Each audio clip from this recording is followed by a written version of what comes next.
শ্রীমদ্ ভগবদ্গীতা যথাযথ দ্বিতীয় অধ্যায় সাংখ্যযোগ শ্লোক নাম্বার ২১। বেদ বিনাশিনম নিত্যম ইয়া এনে যম ব্যায়াম কথাম স পুরুষম পার্থ কাম ঘায়তি হন্তিকম। শব্দার্থ: বেদ জানেন, অবিনাশিনম অবিনাশী, নিত্যম সর্বদা, যিনি, এনম এই, অজম জন্মরহিত, অব্যয়ম অক্ষয়, কথম কিভাবে, সেই পুরুষ ব্যক্তি, পার্থ হে পার্থ, কম কাকে, ঘাতয়েতি বধ করতে, হন্তি হত্যা করতে, কম কাউকে। অনুবাদ: হে পার্থ, যিনি এই আত্মাকে অবিনাশী, শাশ্বত, জন্মরহিত ও অক্ষয় বলে জানেন, তিনি কিভাবে কাউকে হত্যা করতে বা হত্যা করতে পারেন। তাৎপর্য: সবকিছুরই যথার্থ উপযোগিতা আছে এবং যিনি পূর্ণ জ্ঞান সম্পূর্ণ, তিনি জানেন কোন জিনিস কোথায় এবং কিভাবে নিয়োগ করলে তার পূর্ণ সদ্ব্যবহার করা হবে।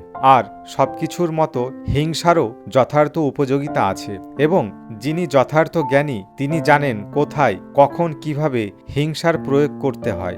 বিচারক যখন আসামিকে খুনের জন্য দোষী সাব্যস্ত করে প্রাণদণ্ড দেন, তখন হিংসাত্মক কাজ করেছেন বলে বিচারককে কেউ অভিযুক্ত করে না। তার কারণ তিনি বিচারের রীতি অনুযায়ী এই দণ্ড দেন।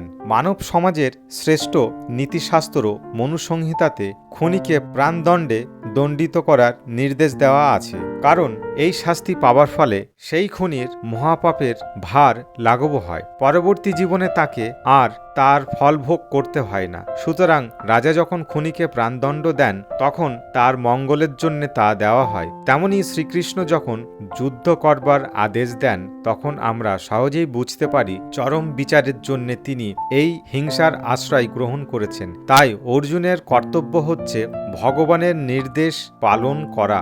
ভগবান শ্রীকৃষ্ণ হচ্ছেন পরম করুণাময়, তাই আপাতত দৃষ্টিতে তার কার্যকলাপ হিংসাত্মক বলে মনে হলেও প্রকৃতপক্ষে তা হচ্ছে তার আশীর্বাদ। তেমনি তার নির্দেশে যখন হিংসার আশ্রয় গ্রহণ করা হয়, তখন সেই হিংসা আশীর্বাদে পরিণত হয়।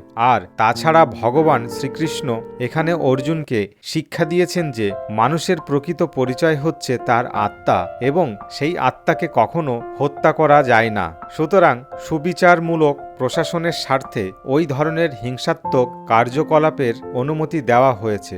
শল্য চিকিৎসক অস্ত্রোপচার করেন রোগ সারাবার জন্যে, রোগীকে মেরে ফেলার জন্য নয়। শ্রীকৃষ্ণ হচ্ছেন স্বয়ং ভগবান। তার আদেশ অনুসারে যুদ্ধ করার ফলে অর্জুনের কোনো পাপ হওয়ার সম্ভাবনা নেই। উপরন্তু তাকে সমগ্র মানব সমাজের সর্বাঙ্গীন মঙ্গল হওয়াটাও স্বাভাবিক।